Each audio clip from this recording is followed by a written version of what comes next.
사도행전 5장. 하나니아스와 삽피라. 하나니아스라는 사람이 자기 아내 삽피라와 함께 재산을 팔았는데 아내의 동의 아래 판값의 일부를 떼어놓고 나머지만 가져다가 사도들의 발 앞에 놓았다. 그러자 베드로가 말하였다. 하나니아스, 왜 사탄에게 마음을 빼앗겨 성령을 속이고 땅값의 일부를 떼어놓았소? 그 땅은 팔리기 전에도 그대의 것이었고 또 팔린 뒤에도 그 돈은 그대 마음대로 할 수 있었던 것 아니요? 그런데 어쩌자고 그런 일을 하려는 생각을 마음속에 품었소? 그대는 사람을 속인 것이 아니라 하느님을 속인 것이요. 하나니아스는 이 말을 듣고 쓰러져 숨지고 말았다. 그리고 이 소문을 들은 사람들은 모두 큰 두려움에 사로잡혔다. 젊은이들이 일어나 그 시체를 싸서 메고 나가 묻었다. 3시간쯤 지나서 하나니아스의 아내가 그 동안에 일어난 일을 알지 못한 채 들어왔다. 베드로가 그 여자에게 나에게 말해보시오. 그대들이 땅을 이만큼 받고 팔았소? 하고 물으니 그 여자가 예, 그만큼입니다. 하고 대답하였다.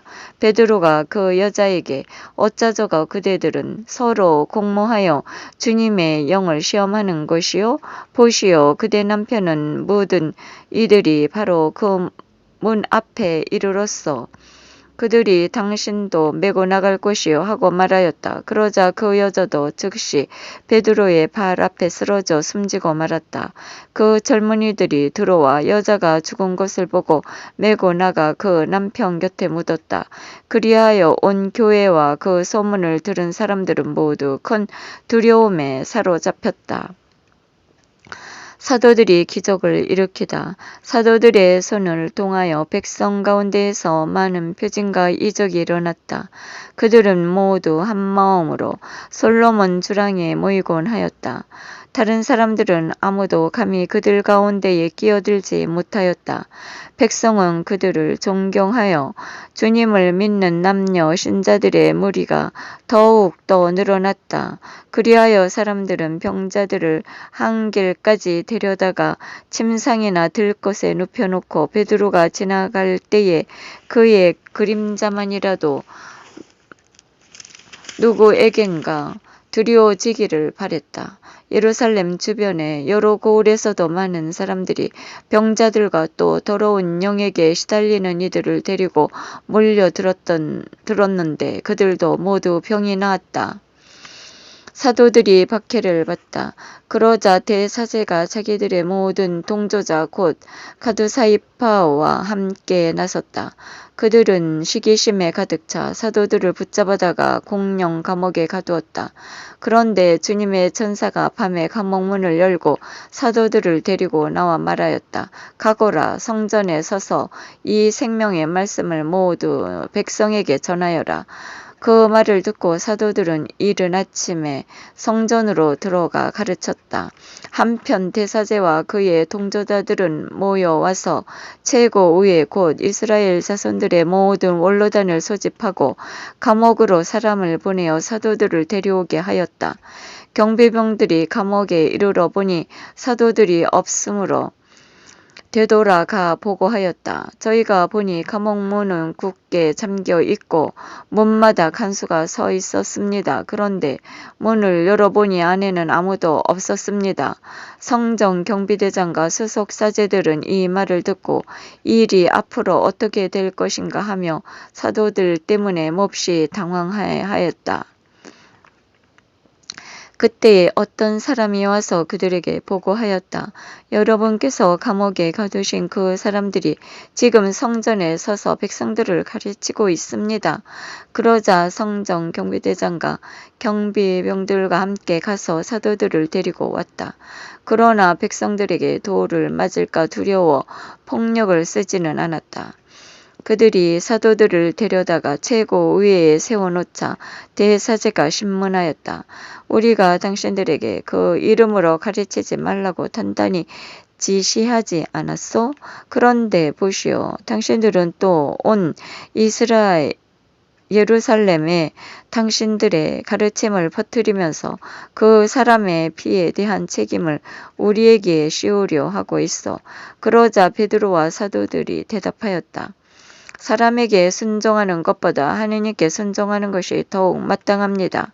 우리 조상들의 하느님께서는 여러분이 나무에 매달아 죽인 예수님을 다시 일으키셨습니다. 그리고 하느님께서는 그분을 용도자와 구원자로 삼아 당신의 오른쪽에 들어 올리시어 이스라엘이 회개하고 죄를 용서받게 하셨습니다. 우리는 이 일의 증인입니다. 하느님께서 당신께 순종하는 이들에게 주신 성령도 증인이십니다. 그들은 이 말을 듣고 격분하여 사도들을 죽이려고 하였다. 그때에 최고위에서 어떤 사람이 일어났다. 온 백성에게 존경을 받는 율법교사로서 가말리엘이라는 바리사이였다. 그는 사도들을 잠깐 밖으로 내보내라고 명령한 뒤 그들에게 말하였다. 이스라엘인님 여러분, 저 사람들을 어떻게 다룰 것인지 잘 생각하십시오. 얼마 전에 데오다스가 나서서 자기가 무엇이나 되는 것처럼 말하였을 때에 400명가량이나 되는 사람이 그를 따랐습니다. 그러나 그가 살해되자 그의 추종자들이 모두 흩어져 끝장이 났습니다. 그 뒤에 호족 등록을 할 때에 갈릴리아 사람 유다가 나서서 백성을 선동하여 자기를 따르게 하였습니다. 그러나 그가 죽게 되자 그의 추종자들이 모두 흩어져 버렸습니다. 그래서 이제 내가 여러분에게 말합니다. 저 사람들 일에 관여하지 말고 그냥 내버려 두십시오. 저들의 그 계획이나 활동이 사람에게서 나왔으면 없어질 것입니다. 그러나 하느님에게서 나왔으면 여러분이 저들을 없애지 못할 것입니다. 자칫하면 여러분이 하느님 대적하는 자가 될 수도 있습니다. 그들은 가말리엘의 말에 수긍하고 사도들을 불러들여 매질한 다음 예수님의 이름으로 말하지 말라고 지시하고서는 놓아주었다. 사도들은 그 이름으로 말미암아 모욕을 당할 수 있는 자격을 인정받았다고 기뻐하며 최고의회 앞에서 몰려 나왔다. 사도들은 날마다 성전에서 또 이 집 저 집에서 끊임없이 가르치면서 예수님은 메시아라고 선포하였다. 너희가 가야 할 길이로다 하신 주님, 영원히 찬미 받으소서.